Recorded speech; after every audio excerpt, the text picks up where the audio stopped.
close to that. I think people believe that Trump's a messiah. That's what scares me. I don't hold that view. Jesus Christ is my messiah. I think people who support you hold that view, and that scares me. I don't know if anyone here thinks Trump is a messiah. That allows, he's equivalent himself to Jesus. Yes, he has. Yes, he has. I've never heard that. Yes, I don't believe that. Meaning, I don't believe he is that, right? Yes.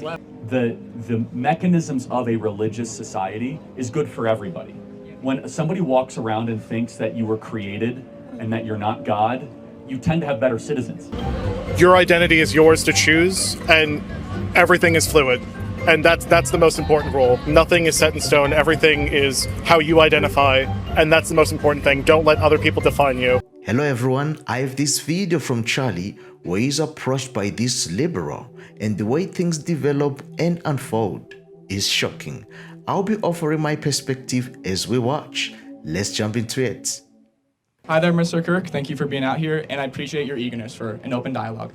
I believe the scariest thing about your beliefs is your eagerness to have a Christian theocracy. And I think that's the scariest thing about J.D. Vance as well. Can you defend it, explain how it doesn't, or how it goes with the First Amendment, and also how it won't affect people who aren't Christian? Well, I don't want a theocracy. I want this. I want the Constitution. So I want a free society. But I am a Christian, and we have Christian roots, and we must understand that. Yeah. Okay, the Christian roots. First Amendment, you don't see a little No, let's read there? what the First Amendment says. So what do you think the First Amendment says? freedom of religion, freedom of speech. Right. So how is that an issue? It's not. You can be a Christian in the Yeah. U.S., obviously. But I think what you're promoting, and you've been J.D. Vance's biggest supporter. I'm a huge J.D. Right, Vance you are a supporter, but I'm not huge going to J.D. speak Vance for him. guy. I'll speak for myself. Fair enough? Yes, that's Okay, fair. got it. But no, what's the issue with the First Amendment? I have no issue with the First Amendment. No, but how is that irreconcilable with Christianity? I see a danger with a Christian theocracy. Well, I agree. I'm not a theocrat. I want a free society. You support people who are Christian theocrats. Well, it depends. I mean, I might agree with them on certain issues. Vance is a huge Christian theocrat. Again, I will speak for him on this. He wants what I want. He wants a restoration of a free society. He wants a Christian society. Well, a Christian society is different than a theocracy. You'd agree. If you want the most Americans to be Christian, it's different than the composition of the government that you want, right? I agree with that. Yeah, so I want a revival of Christianity in this country. I want people to give their life to Jesus in huge numbers, but I want a government that is rooted in the Constitution and is a Republican, small r Republican form of government. Fantastic. You defended that very well. I think you often correlate that Christianity to the loss of masculinity in the country. Would that be correct? Sometimes. Yeah, I think that as America has become more secular and feminine, we've become less Christian, for sure. But I think that men who understand the gospel and understand the scriptures will take ownership of their life, of their family, and then their country, for sure. Okay, But there's exceptions to that. You have said that lost masculinity and also persecuting whites has been leading to Auschwitz, correct? Well, that's not exactly what I said, but yes, I said if you single out a group based on skin color or heritage, that is how you get Auschwitz, which is quite a statement, but there's a lot of steps and sequences before you get to Auschwitz, but yes. We don't see any dichotomy with that and being a Christian society. Well, That's no. how we get there. If you look at... Oh, okay, so you think Nazi Germany was Christian? I'm saying Hitler defended himself in Christian belief. He used nationalistic German ideas. He said, this is what Germany was, this is what we want Germany to return to. And that's why he rose to power. He rose democratically. Okay. So, first of all, I'm not going to get too deep into this, but I think we should all, myself included, do a better job. Not everything is Nazi Germany. Do we agree? Yes, you did say that. No, I said I could do a better job of that, right? Okay. So there are plenty of other examples in history to point to that are not Nazi Germany, right? Yeah. But this idea that Adolf Hitler was some sort of like devout Christian or would use Christian symbology or imagery is very, very flawed. He was a nationalist socialist, mind you. Nazi literally means the Nationalist Socialist Workers' Party. But there were a lot of Christians and pastors that he imprisoned and killed, Dietrich Bonhoeffer being one of them. There was a lot of conscientious objectors in Nazi Germany that resisted Hitler. But the bigger issue in Nazi Germany was churches that did nothing. They didn't agree or disagree, but they were just sat idly by. And so what I say as a Christian, again, overusing the Nazi Germany comparisons, is we as Christians should not sit idly by when evil is occurring. And I think that's a lesson to take out of Nazi Germany. That's right. The world may reject truth, but we must remain steadfast in our commitment to it.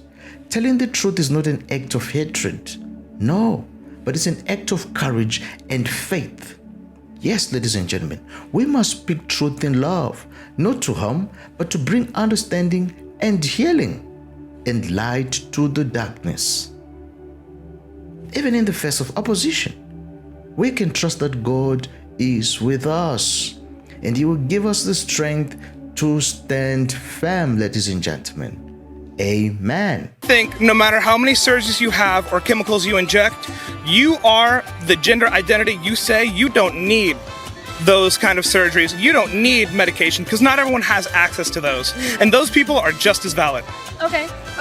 And so I was asking them, someone in the same press conference asked Trump what a woman was. Okay. Would you like to clarify what a woman is?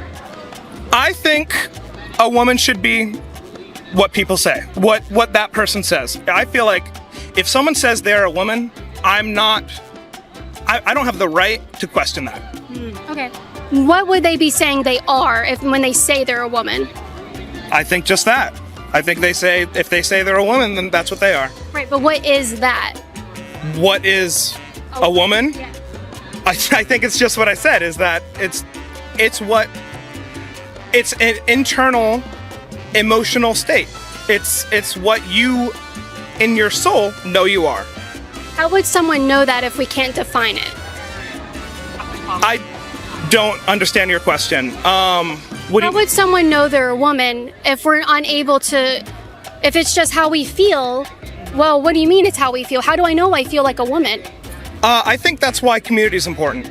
And speaking with your community, getting to know people, and having open conversations of how everyone feels. This press conference was going on because of the issue of men and women's sports that they're talking about. Okay. And do you think there's any validity there that maybe we should define what a man and a woman is in case for sports and high schoolers and the competitions that are being won by men and not women in female sports? I'm going to be honest. I don't know. I don't know sports well enough, and I think that's something that is important when someone doesn't know a topic well enough, that they say, I'm going to defer to the experts. That's it. For that, I will defer. If the sports expert said that men in sports should be determined by their DNA, would you go along with that definition? I feel like that would be something that would have to be discussed within the scientific community, because there is empirical evidence where they have the numbers that show that it doesn't matter. And I definitely think if one expert stands on a stage and says no, then that's different than empirical data. Okay, all right. So, yeah. All right, perfect. And you identify as? I use she, her pronouns. Okay, and you are a woman? Yes, ma'am. How do you know? Because I went through the last 5 years talking to my therapist and talking with my community, and I figured that out for myself. Okay. I still don't know what a woman is.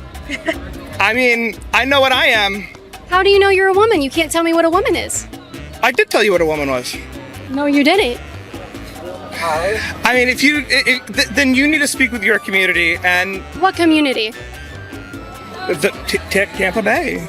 There's people here. You want me to talk? I have been talking to this community about what a woman is, and no one can tell me. Then I feel like you need to do some self-discovering and speaking with people. I have been speaking with people, and no one has been able to answer my question. So what is a chair? If you can define a chair in a way that describes all chairs and does not describe anything else, then... Because we're also more complex than chairs. So you can give me an explanation for what is a man, what is a person, and all of these things are going to have, well, what about this other thing? You know, what about a couch? What about a stool? All these things. Right.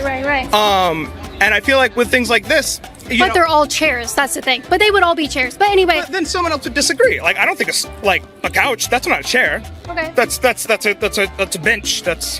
So you have this thing, these complexities within something as simple as the things we use every day. Perfect. So I don't think you're going to find someone that's going to sit here and tell you in a sentence or in a conversation. Matt Walsh has. He said that a woman is an adult human female. Okay. Would you accept that definition? I mean, that's not a bad definition per se, but I think that's kind of reductive. But, you know, you've got all these things that, you know, we try to boil things down. Yeah. I think too much sometimes. Thank you for your time. I appreciate Thank it. you. Moreover, far-left media outlets and the dominant liberal narrative often rely on emotionally charged rhetoric to appeal to the feelings rather than the logic of young people. How sad. It's like they're saying, throw away common sense and use your feelings. How sad. These platforms, they tend to exaggerate issues to capture attention, you know, making it all about feelings without driving into the full context or providing, you know, neutral arguments. They don't do that. Instead, they foster a deeper understanding that is all biased. It's all brainwashing. These outlets, they prioritize sound bites and quick judgments. That's all they do, making it easy for kids to form opinions that feel valid at the moment but lack substance or depth. It's crazy, ladies and gentlemen. The world we now live in is crazy. Completely fair. Cool. But I think it goes beyond national Germany. I think a lot of nationalism has ties with religion beyond national Germany. If you look at Cambodia, if you look at Turkey, if you look at Italy in the 1930s, they directly correlated religion with their nationalism. Not always. Mao's China was explicitly atheist, right? Stalin was explicitly. But Mao wasn't fascist. Well, he was a murderer. He was really bad. Yes. Right? But again, how you define it, he had government control over everything. Mao was one of the greatest evils ever. Explicitly atheist. Stalin was explicitly atheist, right? So nationalism is also a very healthy thing at times too. It does not always lead to extreme horrors. Do you agree? I think you can differentiate nationalism and patriotism. Okay. I think I don't have any fears with patriotism. What I think is nationalism, what you probably think is patriotism, so I'll grant you that. But the idea, what we're living through is inverse nationalism, where we're told that our symbols are terrible, our history is crummy. And I don't you don't like that, right? No. But yes, nationalism can get too far, of course. But we're not even in that arena or that ballpark. I think we are close to that arena. I think people believe that Trump's a messiah. That's what scares me. I don't hold that view. Jesus Christ is my messiah. I think people who support you hold that view, and that scares me. I don't know if anyone here thinks Trump is a messiah.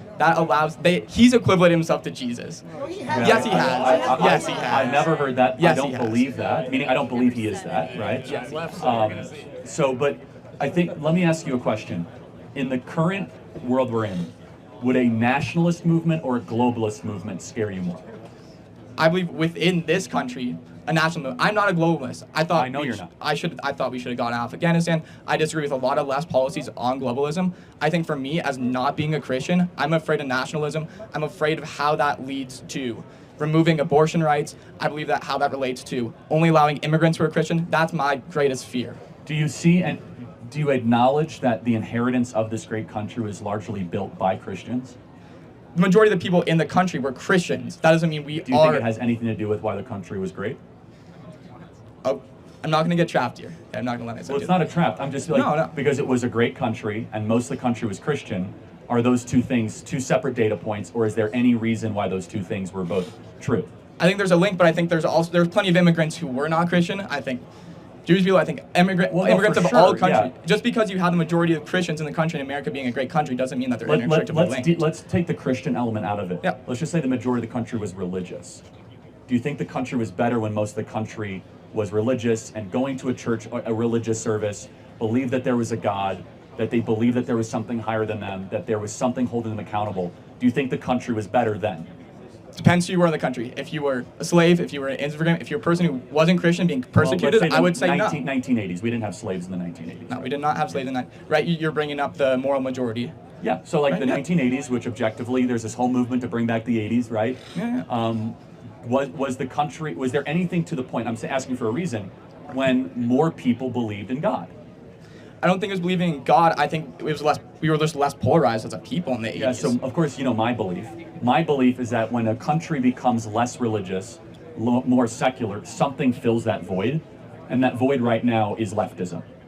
That void is BLM movements, the trans stuff, Democrat politics. And so you can have high opinions or low opinions of Christianity, but would you agree with Richard Dawkins, who's an atheist, that he likes Christian society? Yeah, I think it depends what Christian society. I think a modern day Western Christian society, I don't necessarily have a problem with. I think sects of Christianity, certainly KKK, certainly FODS, I have problems with. Yeah, I don't think they're going to find any KKK here, so. Yeah. But those are the people, I'm saying, Fair enough, the but far Christians are voting for Trump. Far Christians are not voting for Kamala Harris. You're coming after this from a great perspective. I don't think you're going to believe me, but I hope I plant a seed. That you have an idea that's largely pushed by the media, that there's a bunch of like super KKK radical people that are waiting to take over the country, when in reality your average Christian's like this guy who just like wears a cross and I would imagine believes in Christianity because you have a cross. Okay, good. Not everyone does. And it's just like you know what I mean? Just like a pious person that believes there's a creator and we are not him, and wants to go to church service and is doing their best and falls short. You know, but what I'm getting at is the mechanisms of a religious society is good for everybody. When somebody walks around and thinks that you were created and that you're not God, you tend to have better citizens. That's completely fair. And I think religion that grounds a lot of people. I'm saying I experienced anti-Semitism because of someone's religion in high school. I'm sorry. They were not pious. You say everyone's pious. No, I think not everybody. I think it's less people than you think are pious. Okay. Moreover, far-left media outlets and the dominant liberal narrative often rely on emotionally charged rhetoric to appeal to the feelings rather than the logic of young people. How sad. It's like they're saying, throw away common sense and use your feelings. How sad. These platforms, they tend to exaggerate issues to capture attention. You know, making it all about feelings without driving into the full context or providing, neutral arguments. They don't do that. Instead, they foster a deeper understanding that is all biased. It's all brainwashing. These outlets, they prioritize sound bites and quick judgments. That's all they do, making it easy for kids to form opinions that feel valid at the moment but lack substance or depth. It's crazy, ladies and gentlemen. The world we now live in is crazy. Why these people just want to be listened to but are not willing to listen? In reality, they are not asking for acceptance. No, they are not. They are demanding and forcing their sexuality on others as the primary focus. But under the guise of having superior, higher moral standards, they're expecting the government to impose laws to enforce their views. You see? And usually acceptance by society requires a level of assimilation to the accepted norms, not pointing out your differences, criticizing others who disagree with you, then expecting to be embraced by them. It doesn't make sense. No, it doesn't. That's the problem with a lot of kids nowadays. They tend to form their opinions based on far-left media and liberal ideology without fully considering a wide range of perspectives or even critically analyzing the information they are exposed to. It's alarming how many young people today are heavily influenced by media outlets. It's very shocking, ladies and gentlemen. Social media platforms and ideologies that often promote a one-sided narrative. How sad is that? Rather than encouraging independent thought, these sources frequently present a narrow, filtered version of reality. And ultimately, many kids are observing these messages without questioning their accuracy or even motives. How sad.